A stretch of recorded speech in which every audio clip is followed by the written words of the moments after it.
Hello, in this video I'm going to show you how to award a discount on a sale. So we have got two options, that is in the POS, a terminal or screen, and of course in the sale or invoice profile. So you can do this of course given the rights. So you're going to start with the first option in the POS terminal or screen.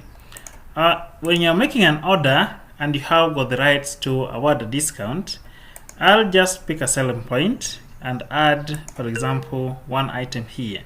If I click payment, of course I have also the rights to pay or to receive payments. We have this particular aspect here called discount. So I can award a discount here and then click apply discount on this particular sale.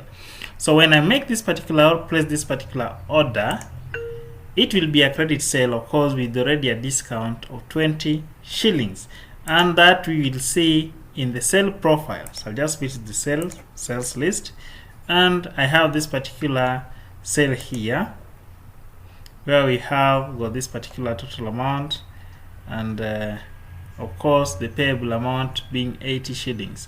That is the balance after a discount is given. So that is the first option of awarding a discount. The second option of awarding a discount is in the sale profile or in the invoice profile. So I have got a different sale order that was made earlier on by John Demo. If you open this particular profile and scroll downwards, there is this particular button called or written add discount button. So this particular button also allows you to award a discount. Of course, you specify the amount, it's not in percentage. You specify the amount. I'm going to give a discount of 50 shillings and then I just submit changes. And of course, you'll see the balance here is 150, of course, given a discount of 50 shillings. So those are the two ways of awarding discount in JiPOS version 3.